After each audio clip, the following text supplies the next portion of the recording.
महाराज, अब आपकी सारी विद्याएं पूर्ण हो चुकी है। बाबा, मैं आपकी इन विद्याओं से पशु पक्षियों की भी मदद कर पाऊंगा। बाबा बोलिए, आपको क्या इनाम चाहिए? महाराज, आप इन विद्याओं का उपयोग जीव कल्याण के लिए कर रहे हैं, इसीलिए मुझे कुछ भी नहीं चाहिए। और महाराज, वैसे भी एक संत को मोह माया से दूर ही रहना चाहिए। अच्छा बाबा, अब मैं चलता हूँ। रुकिए महाराज, आप मेरी एक बात सुनते जाइए। बोलिए बाबा, क्या बात है? महाराज, आपने इस विद्या को सीख तो लिया है, लेकिन याद रखना, यदि आपने इस विद्या के बारे में किसी को भी बताया या फिर इसका जिक्र किया तो आप एक पत्थर में बदल जाएंगे। ठीक है बाबा, मैं किसी से भी इसका जिक्र नहीं करूँगा। इतना कहकर राजा वहाँ से निकल पड़ता है।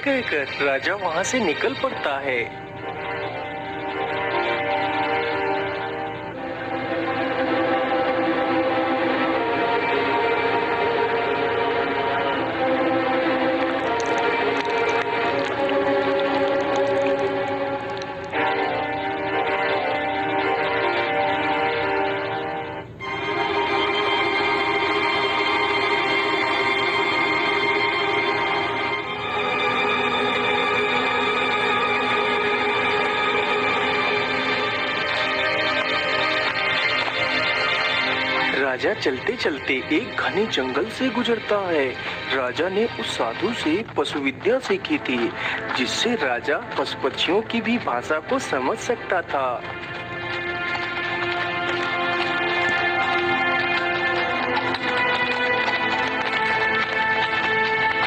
अरे बहन, कितने दिन हो गए, लेकिन वह सुंदर सा हिरन हमारे यहाँ घास चरने के लिए नहीं आया। अरे बहन, क्या तुम्हें पता नहीं, कल उस हिरन को एक शिकारी ने तीर मारकर घायल कर दिया था। वह बेचारा भागकर उस पुरानी वाली गुफा में चला गया था। तब से वह उसी गुफा में पड़ा तड़प रहा है। अरे, ये तो कितना बुरा हुआ बेचारे के साथ। काश कि मैं एक पक्षी न होकर कोई इंसान होती तो मैं उस हिरन की मदद कर पाती। उन दोनों चिड़ियों की बात राजा के कान में पड़ती है। अरे चिड़िया, तुम किस हिरन की बात कर रही हो? मैं इस राज्य का राजा हूँ। इस नाते से मुझे मेरे राज्य में रहने वाले प्रत्येक प्राणी के सुख दुख का ख्याल है। मैं उस हिरन की मदद करूँगा। चलो चिड़िया, मुझे उस हिरन के पास ले चलो। इतना सुनकर वह चिड़िया राजा के आगे आगे उड़ती हुई जाती है।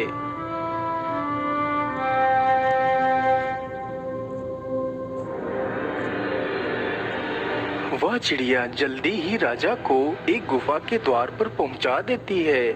महाराज, यही वह गुफा है जिसमें वह हिरन गया था। ठीक है चिड़िया, अब तुम यहाँ से जा सकती हो। राजा की यह बात सुनकर वह चिड़िया वहाँ से चली जाती है। मैं ऐसा करता हूँ, दवाई की कुछ पत्तियाँ तोड़ लेता हूँ। इतना सोचकर राजा पौधों से कुछ पत्तियाँ तोड़ता है और जल्दी ही गुफा के अंदर घुस जाता है।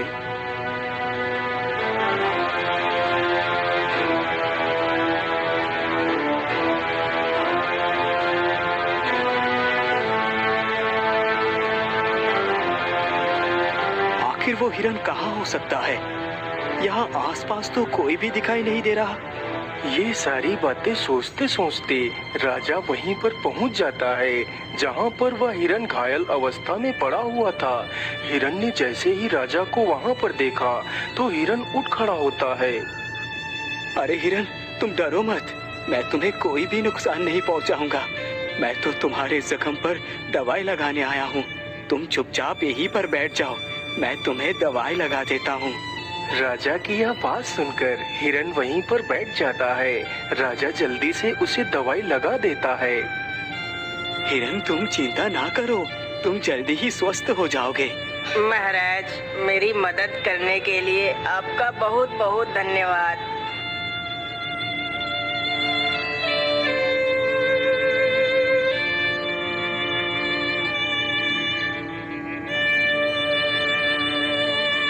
अरे बाप रे बाप, सुबह से खेत जोतते जोतते तो मेरी हालत खराब हो गई है। चलो अब वापस लौट चलता हूँ, फिर कल सुबह जुताई के लिए आऊंगा। बिरजू राजा के यहाँ नौकरी करता था और उन्हीं के खेतों की जुताई कर रहा था। बिरजू जल्दी से महल में पहुंच जाता है।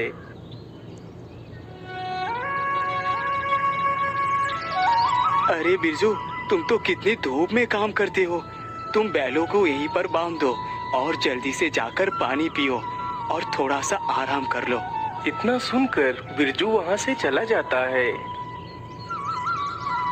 अरे भाई, क्या बात है? तुम इतना उदास क्यों हो? अरे भाई, मैं तुम्हें क्या बताऊं, पूरे दिन खेतों में काम करते करते तो मेरी हालत ही खराब हो जाती है। पता नहीं इस काम से कब छुटकारा मिलेगा। भगवान का भी अनोखा न्याय है। मैं दिन भर खेतों पर काम करता हूँ और मुझे ये सूखा भूसा खाने को मिलता है, और तुम तो दिन भर अस्तबल में आराम करते हो। तुम्हें तो ये चने खाने को मिलते हैं। अरे भाई, तुम तो खुद एक मूर्ख हो, क्योंकि तुम इतना परिश्रम करते हो और बदले में ये सूखा भूसा खाते हो। लेकिन भाई, मैं मूर्ख कैसे हुआ? यदि काम नहीं करूँगा तो ये सूखा भूसा भी खाने को नहीं मिलेगा। अरे नहीं भाई, तुम तो कितने भोले हो। तुम मेरी बात ध्यान से सुनो। जैसा मैं कहता हूँ तुम वैसा ही करो। हाँ हाँ भाई, मुझे जल्दी से बताओ। मैं वैसा ही करूँगा जैसा तुम बोलोगे। भाई, कल जब वो किसान तुम्हें खेत पर ले जाने के लिए आए तो तुम झूठ मूठ बीमार होने का नाटक कर लेना। तुम बैठ जाना और उठना ही मत, फिर देखना तुम्हारी कैसे सेवा होती है। उस घोड़े और बैल की सारी बातें राजा चुपचाप खड़े होकर सुनता है।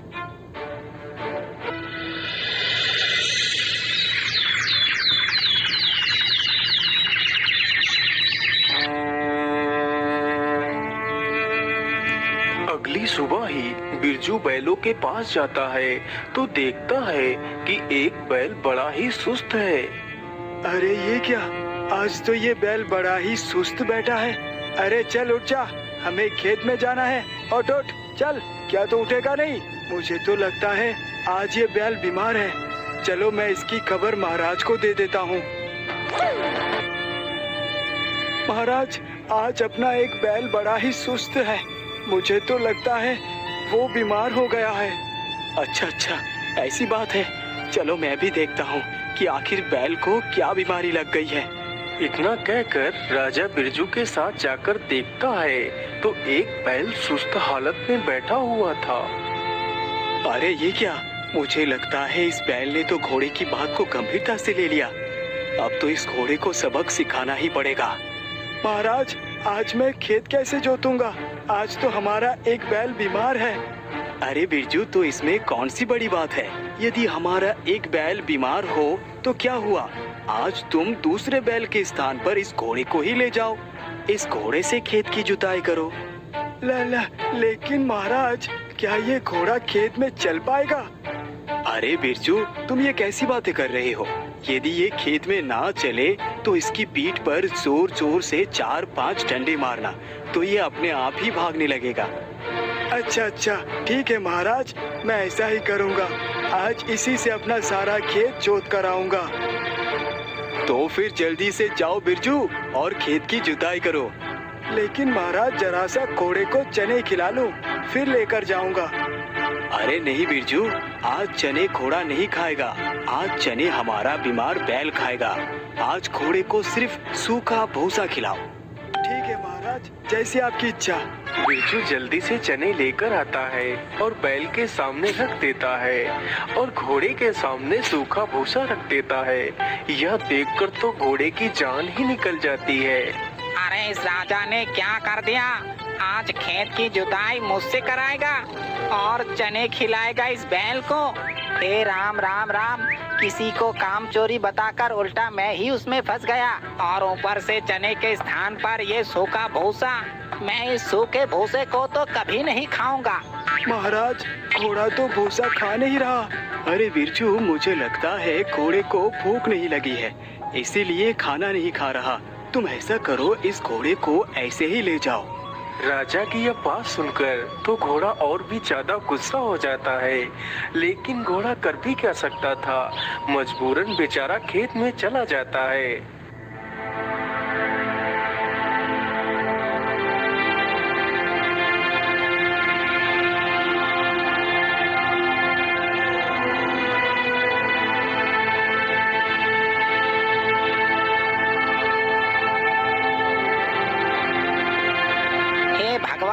ये किसान तो मुझे ढंग से सांस भी नहीं लेने देता।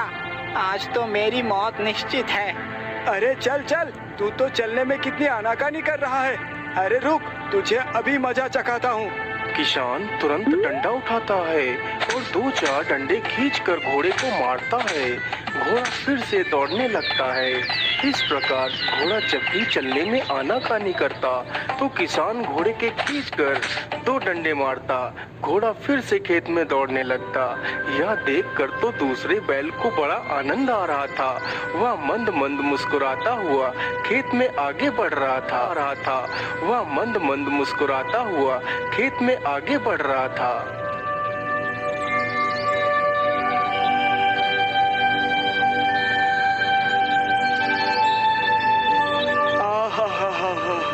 खेत तो जोत दिया है, चलो अब घर वापस चलता हूँ। बिरजू तुरंत ही बैल और घोड़े को लेकर महल की तरफ वापस चल पड़ता है और जल्दी ही महल में पहुँच जाता है।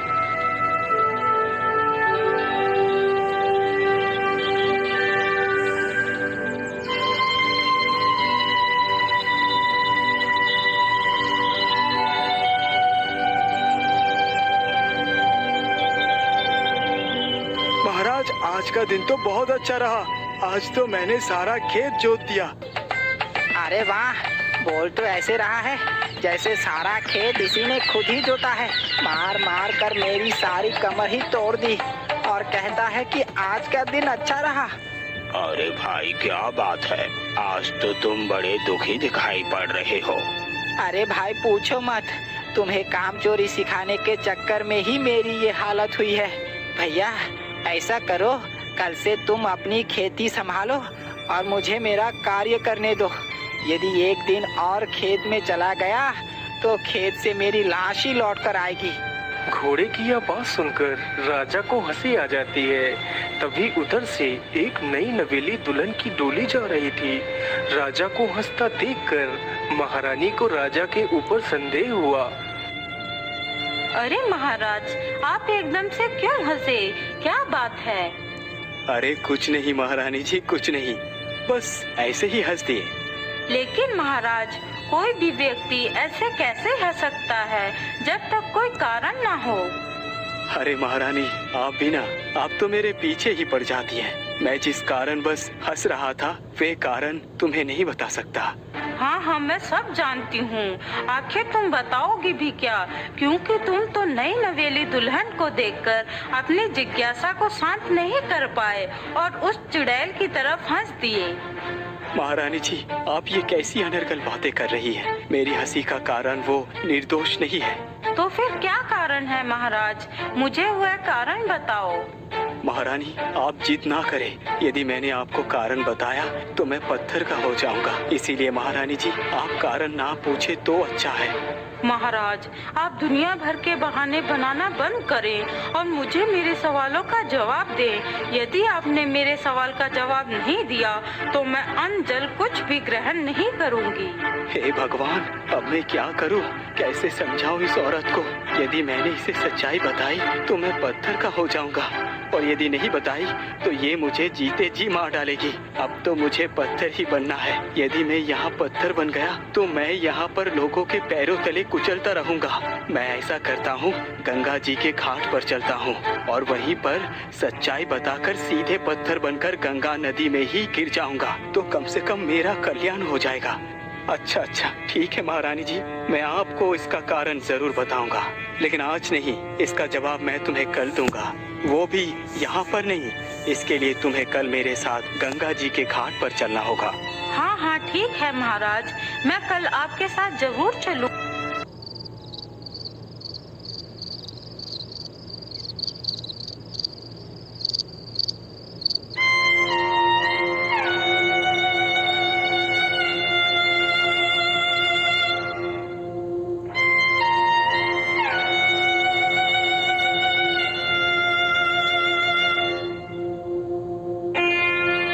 अगली सुबह होते ही महारानी जल्दी से तैयार हो जाती है। चलिए ना महाराज, अब तो सुबह भी हो गई है। अरे महारानी जी, मैं अभी चलूंगा, उससे पहले मुझे थोड़ा सा भोजन तो करने दो। नहीं महाराज, आज मैंने भी भोजन नहीं किया है और आप भी भोजन मत करिए। हम दोनों वापस आकर भोजन करेंगे। हे प्रभु, लगता है मुझे भूखे मरना ही लिखा है। अरे क्या हुआ, आप कहाँ खो गए? अरे कहीं नहीं महारानी जी, चलो चलते हैं।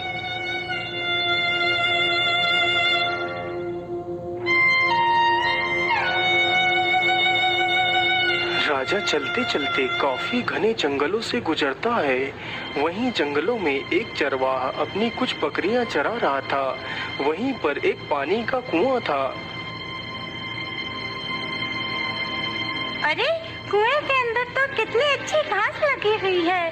काश मुझे ये हरी हरी घास खाने को मिल जाती तो कितना आनंद आ जाता।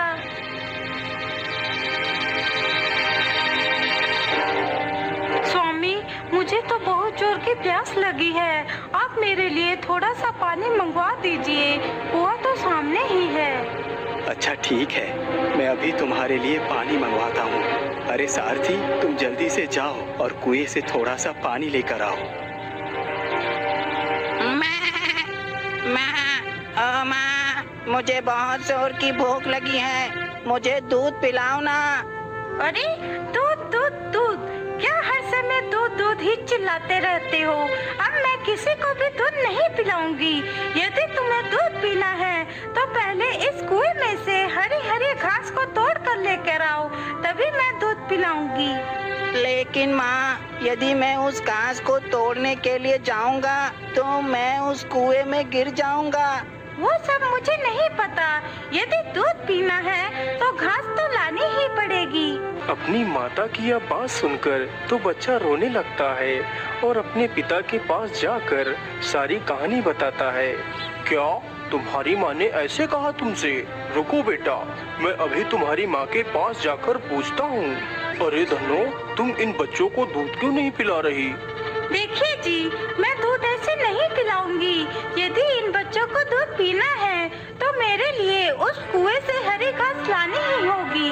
अरे मूर्ख, तेरी इतनी जरूरत, तू जानबूझकर अपने बच्चों को मारना चाहती है? इतना कहते ही बकरे ने जोर से एक ठोकर बकरी को मारी। बकरी एक ही ठोकर में जमीन पर गिर पड़ती है। दुष्ट कहेगी, तेरी आंखों में कुछ ज्यादा ही चर्बी आ गई है। मैं वो राजा नहीं जो अपनी रानी के कहने पर जानबूझकर पत्थर बनने के लिए गंगा नदी पर जाऊं। उनकी जगह यदि मैं होता तो मार मार कर रानी की चमड़ी खींच लेता, और तू उसी रानी के नक्शे कदम पर चल रही है। चुपचाप इन बच्चों को दूध पिला, नहीं तो तुझे मार मार कर तेरी कमर तोड़ दूंगा। इतना सुनते ही बकरी चुपचाप बच्चों को दूध पिलाने लगती है। उस बकरा बकरी की यह सारी बातें राजा बड़े ध्यान से सुन रहा था। अरे ये बकरा तो एकदम ठीक कह रहा है। क्या मैं इतना बड़ा मूर्ख हूँ जो अपनी पत्नी के जिद के आगे खुद की प्राण की बलिदान देने जा रहा हूँ? अरे नहीं नहीं, मुझे भी इस बकरी की तरह ही अपनी रानी को सबक सिखाना चाहिए। ये लीजिए महाराज, मैं पानी ले आया हूँ। सारथी, तुम इस पानी को यहीं पर रख दो और जाओ एक अच्छा सा डंडा तोड़कर ले आओ। अरे महाराज, आप ये डंडा किसके लिए मंगवा रहे हैं? कुछ नहीं महारानी जी, वो डंडा मैं बिगड़े हुए लोगों को सुधारने के लिए मंगवा रहा हूँ।